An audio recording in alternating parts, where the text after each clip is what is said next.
Olá, meu amigo, minha amiga, muito obrigado por vocês estarem aqui no Portal do José, estarem fazendo o nosso portal chegar em tantos lugares, muita gente nova chegando aqui no nosso portal, se inscrevendo. Se esse é seu caso, seja muito bem-vindo, seja muito bem-vinda. Venha fazer parte aqui das nossas reflexões que fazemos todos os dias aqui no nosso portal. Se gostar, dê joinha, assista os nossos vídeos anteriores para você conhecer melhor o nosso portal, algumas lives que nós fizemos aqui com pessoas muito importantes. Dê joinha se gostar, compartilhe os nossos vídeos, aquele protocolo de sempre, né? E mande seus comentários para cá, porque são sempre lidos e são sempre considerados. Gente, tem vários assuntos hoje interessantes para a gente analisar. Em primeiro lugar, eu queria partir para uma situação macro-política, da nossa política interna aqui, que está provocando muitas reflexões de uma maneira geral por todos os analistas que analisam a política no nosso país. O que aconteceu com esse bolsonarismo, ou essa onda conservadora, como eles gostam de dizer, que se abateu sobre o Brasil, ou chegou de uma forma muito intensa na política brasileira em 2018? Pois bem, rapidamente essa onda virou uma marolinha. Essa onda que alguns chamam de disruptiva, porque ela estaria rompendo com o sistema tradicional da política brasileira e que fez com que muitas pessoas acreditassem que Bolsonaro estaria na contramão desse processo, criando uma nova forma de fazer política, isso já foi por terra há muito tempo. E agora, nessas eleições, praticamente ficaram alguns gatos pingados que ainda se aferram de uma maneira muito grande, né, a um sentimento ilusório cuja realidade desmente o tempo todo. Essas pessoas ainda estão presas a fantasmas, a teorias conspiratórias, mas elas estão cada vez mais diminuindo em todos os espaços do debate de uma maneira geral. Eu quero chamar a atenção, como eu sempre faço, né, de pessoas que são formadoras de opinião dessa gente no Brasil. E uma curiosidade muito estranha, né, vamos dizer assim, é que pelo menos 6 grandes formadores de opinião do bolsonarismo, dessa onda conservadora, moram fora do Brasil, moram todos nos Estados Unidos, ou estão lá transitoriamente. Eu vou evitar aqui de mencioná-los, né, mas tem um que tem um verniz intelectual superior a outros que estão na rede também. Mas quando você vai examinar as formas e o entendimento que eles têm da geopolítica, da economia, dos sistemas políticos e como eles apresentam algumas teorias, aí você fala, meu Deus do céu, só está com o discurso mais invernizado, porque a cabeça continua presa às teorias conspiratórias. O senhor Leandro Ruschel, ele diz aqui que as principais redes sociais do planeta são de extrema esquerda, né? Alguma coisa assim. Vamos conferir aqui, vamos lá. Até a possibilidade de você operar no mundo digital. Então, se Facebook, Twitter, Google operam de forma revolucionária, né? Operam aí numa agenda de esquerda radical, é preciso criar serviços alternativos a essas empresas. É preciso criar uma economia alternativa, é preciso criar comunidades alternativas. Né? Só falta ele dizer que é preciso criar um planeta alternativo, né? Porque aqui nesse planeta aqui está ficando complicado. Então, essa gente, eles partem de premissas absolutamente equivocadas. Eles dividem o mundo em preto e branco. Ou você é um seguidor desse conservadorismo deles aí, ou você é um comunista, você quer fazer revolução, os banqueiros são comunistas, os grandes conglomerados são comunistas, o Papa é comunista, enfim, discordou do cara, você vira comunista. E o presidente da República, ele parece que adota de uma forma absolutamente fiel esse tipo de distorções. Ele, nessa onda de 2018, ele passou a acreditar que, de fato, era o enviado de Deus. E ele deixa isso marcante o tempo todo nas falas dele, né? Que ele foi salvo pela facada, enfim. E aí tem essa turma de empresários que montaram igrejas, né, para fazer todo tipo de negócios e que usam Deus para ludibriar as pessoas mais humildes, que não conseguem enxergar que o problema nosso no planeta, na nossa realidade, é responsabilidade direta dos homens. Isso não é uma coisa que Deus está no controle, como muita gente gosta de pensar o tempo todo, né? Então, quando você mistura todas essas questões, e claro, gente, aí não vai nenhum tipo de desrespeito à fé de ninguém. Cada um tem a sua conexão com Deus ou com Deus da forma mais sincera, mais direta, mais correta que pode ser, né? Agora, o que acontece com esses exploradores da fé é outra história. E essa turma que explora a fé está junta com o Bolsonaro. E aí Bolsonaro mistura essas coisas todas. Mas tudo que vem desse mundo, desse campo, desse universo, a gente tem que desconsiderar. Como eu digo a vocês, eu sempre acompanho muito essa gente da direita. Eu fico tentando entender o que eles pensam, porque tem muita gente que é um ignorante sincero, sem querer fazer nenhum tipo de ofensa. O cara ele tem um tipo de comportamento desvirtuado da realidade e é muito difícil você argumentar com uma pessoa que é defensora de uma teoria conspiratória. Ela não tem base científica para acreditar em outra coisa. E quando ela entra nesse parafuso, não adianta você mostrar uma fotografia, uma evidência, um teste, porque ela não vai acreditar. Infelizmente, num país sem escolarização para as massas, como nós temos no nosso país, né? Essas pessoas acabam ficando reféns desse tipo de teoria não comprovada, teorias conspiratórias. Mas isso tudo, como eu disse a vocês, está se esvaindo. Essas eleições de 2020, elas deram um freio de arrumação muito grande, porque o que passou a prevalecer é a política real, é o que alguns analistas gostam de chamar de realpolitik, né? É a política dos partidos introduzidos na sociedade, dos partidos organizados nacionalmente, dos partidos que usam da legislação para se estabelecerem e de pessoas, de quadros políticos que se afinam com esses diversos partidos ou com os interesses que esses partidos defendem de uma maneira geral. Essa eleição, ela deu um não rotundo ao Bolsonaro e ao bolsonarismo, porque a maior parte dos candidatos conservadores, vamos dizer assim, ou de direita, ou de centrão, que se elegeram, não devem absolutamente nada a Bolsonaro.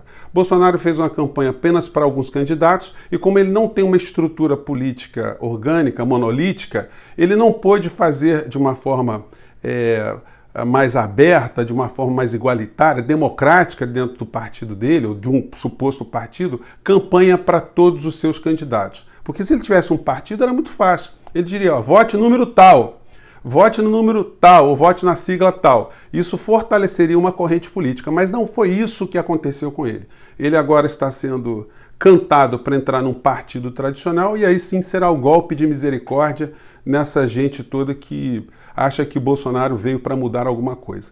Vai competir as forças progressistas, as forças que andam para frente, de entender esse processo todo e montarem uma estratégia para 2022 virem fortes para derrotar e colocar essa gente que tem esse tipo de comportamento distorcido no lixo da história. Eles vão ter o direito deles de pensarem, de terem as teorias conspiratórias deles, mas sem conduzir os destinos da nação.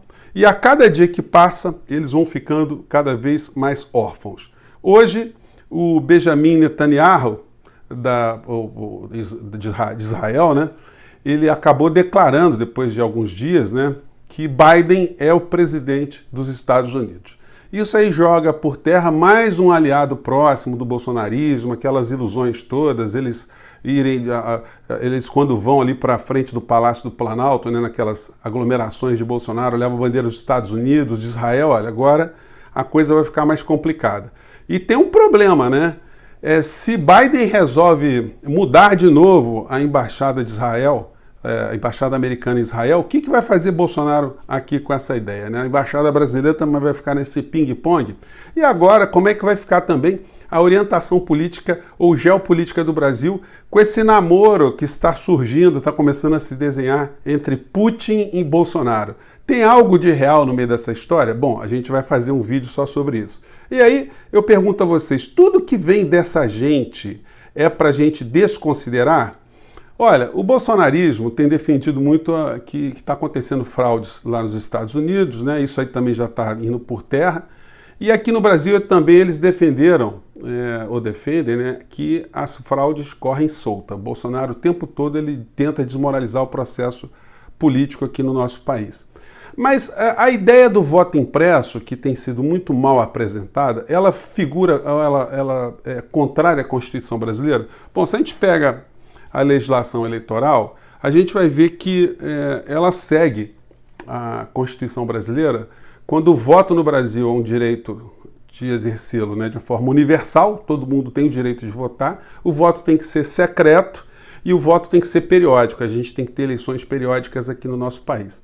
Muita gente imaginava que o voto impresso, o cidadão votar e sair com uma papeleta da cabine eleitoral, que isso violaria um princípio constitucional e o princípio da legislação. De fato, se você sai com a prova em quem você votou, o voto deixa de ser secreto. Ele pode ser facilmente fiscalizável de forma inescrupulosa por determinados segmentos do submundo, né? Mas se a gente levar em consideração que a introdução de uma impressão junto à cabine de votação, para que você tenha um extrato do seu voto e esse voto possa ser depositado numa cabine ou numa urna inviolável, evidentemente você não viola o sigilo e você cria uma possibilidade de uma auditagem concreta dessa votação. Esse pensamento é um pensamento que nasceu no bolsonarismo? Não. O ex-governador Leonel Brizola, desde priscas eras, ele defendia que o voto deveria ter um controle impresso. Isso, quando chegou no ano de 2009, fez com que o presidente Lula, na época, ele fosse favorável também à impressão do voto e depois, quando o projeto foi ser sancionado por ele vetou esse dispositivo. Tem algumas matérias aí que eu vou colocar para vocês sobre isso, né? Mas a matéria no Correio Brasiliense dizia que, inclusive, isso que eu estou dizendo para vocês, né? Que essa iniciativa de ter um controle impresso teria sido uma bandeira de Leonel Brizola, que tinha pedido a Lula concordou, para que se tivesse uma forma de auditar melhor as eleições, porque o Brizola foi vítima de uma fraude ou de uma tentativa de fraude aqui no Rio de Janeiro, envolvendo a Rede Globo de televisão, uma empresa chamada Proconsult e dirigentes da Justiça Eleitoral do Estado do Rio de Janeiro. Não fosse o Brizola convocar a imprensa do mundo inteiro para denunciar essa fraude e de alguns opositores, como foi o caso de Miro Teixeira, que era seu oponente naquelas eleições, Brizola provavelmente não teria conseguido virar governador do Estado do Rio de Janeiro.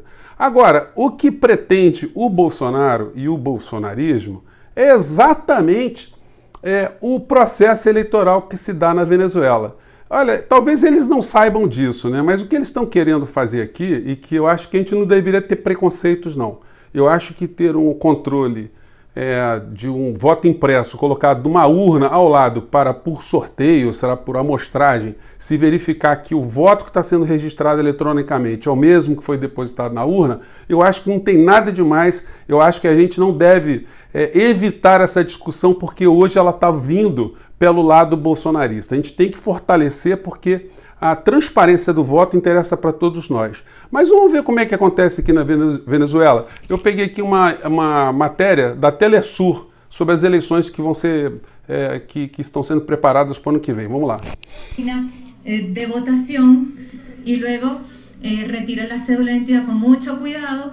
A pessoa mantém essa distância. Aqui é o seguinte, depois que ele coloca a digital dele, né, ele conferida a identidade, ele vai para a cabine de votação.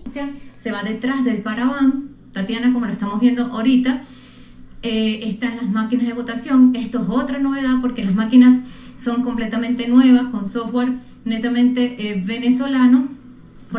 A repórter está explicando, né, isso aqui é uma simulação, gente. Eles fazem simulação para ver se o processo está infalível, né? O senhor está votando ali atrás. Recordemos que hace unos meses, el pasado el mes de mayo, hubo un incendio en los galpones y se quemaron parte de las máquinas de votación, una gran parte, y todas fueron sustituidas. Y en este preciso momento, bueno, vamos a ver lo que está. El señor pide apoyo del técnico del Poder Eleitoral. Recordemos que es un simulacro y se están familiarizando. O senhor está aprendendo ali, né? Ele está imprimindo o voto ali agora, pelo que eu estou entendendo. Esta máquina, luego de pulsar su opción, inmediatamente debe salir la papeleta, Tatiana, y esa papeleta es la que dice, usted votó, este es el comprobante de que su voto está acá, y una vez que salga la papeleta, le está comentando el técnico, retira el papel, y una vez que retire el papel, Ela está falando, ele está imprimindo a papeleta dele, logo depois deu um enter ali, está saindo impresso ali o voto, né? O senhor lo dobla, o el votante, y lo coloca en la caja de resguardo, tal como lo estamos viendo en este preciso momento. Foi fácil? Então, gente, aí depois vem entrevista com o senhor, ela vai perguntando se foi fácil, se não foi, enfim. E logo depois que acontece esse processo, cada sessão eleitoral lá na Venezuela imprime o resultado daquelas urnas, são cópias dirigidas a cada um dos representantes partidários para eles checarem. Então, para muita gente que ataca de uma forma sem conhecer como é que funciona a votação na Venezuela, olha, as críticas podem ser de outra natureza. Do ponto de vista do funcionamento do sistema, as entidades internacionais que observam eleições não conseguem fazer nenhum tipo de reparo.